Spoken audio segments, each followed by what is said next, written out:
RCB জিততেই অনুষ্কাকে চুমু, বিরাটের romantic মুহূর্ত ভাইরাল।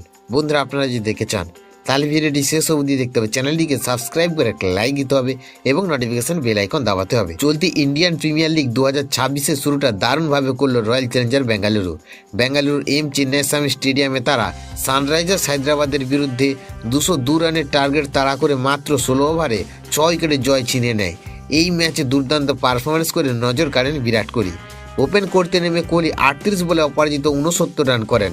তার ইনিংসে ছিল 5টি 4 এবং 5টি ছক্কা। শুরু থেকে আক্রমণাত্মক মেজাজে ব্যাটিং করে দলকে সহজে জয়ের পথে এগিয়ে দেন তিনি। আন্তর্জাতিক টি-20 ক্রিকেট থেকে অবসর নেওয়ার পর তার ফর্ম যে অটুট রয়েছে, এই ম্যাচই তার প্রমাণ। ম্যাচ জয়ের পর নিজের স্বভাবসিদ্ধ ভঙ্গিতে উদযাপন করেন কোহলি। গ্যালারিতে উপস্থিত স্ত্রী অনুষ্কা শর্মার দিকে ফ্লাইং কিস ছুঁড়ে দেন তিনি, আর অনুষ্কাও পাল্টা সেই ভালোবাসার জবাব দেন। এই মিষ্টি মুহূর্তে সোশ্যাল মিডিয়ায় ভাইরাল হয়ে যায়। এই ম্যাচে আরেকটি বড় রেকর্ড গড়েছেন কোহলি। রান তাড়া করতে নেমে তিনি আইপিএল ক্যারিয়ারে 4000 রানের মাইল ফলক অতিক্রম করেন। 2008 সাল থেকে একই দলের হয়ে খেলতে খেলতে অসাধারণ কীর্তি অর্জন করেছেন তিনি, যা তাকে আরও একবার বিশেষ করে তুলেছে।